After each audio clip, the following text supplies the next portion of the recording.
So my conjecture is, if you can't make sugar, you can't lose weight. Now, basically, to lose weight, you have to be burning more calories than you're eating every day. So that means that at some point, you have to start breaking down your muscle and your fat and turn it into energy. Now, one thing that we turn muscle and fat into for energy is glucose. Glucose is required by the brain and red blood cells. So to lose weight, it's my opinion that you need to be breaking down your muscle and fat and be able to turn them into sugar or glucose. Now, that process happens in the liver. So the proteins or muscle is broken down into amino acids where it goes into the liver. Fat is broken down into glycerol, which can be used to make sugar in the liver, but the fatty acids from fat are actually broken down to acetyl-CoA. So when we're trying to lose weight, again, we are eating less calories than we're burning, and at that point, we are breaking down our muscles and our fat into amino acids and glycerol where they can enter the liver. Now, when the blood sugar drops, these amino acids and glycerol will be turned into sugar in the liver through a process called gluconeogenesis.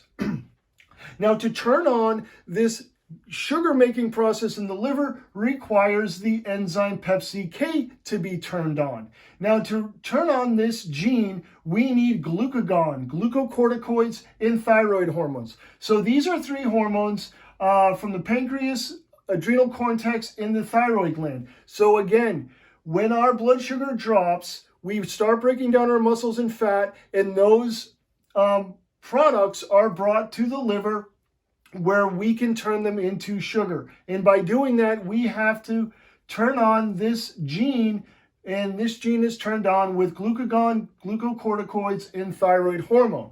And at which point, we can start turning muscle and fat into glucose.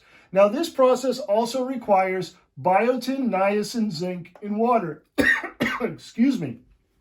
So we're going to need to be getting enough of our B vitamins, zinc, and water to also make sure that this process can happen in the liver. Now,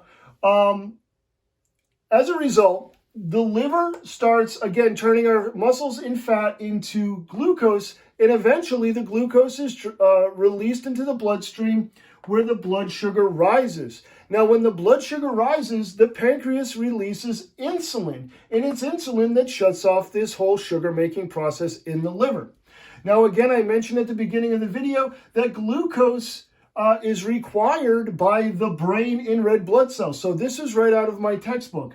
So the brain and blood cells are completely dependent on glucose. So if we want to lose weight, we really have to be able to have our liver make glucose for us by breaking down muscle and fat. So we need a healthy liver to lose weight.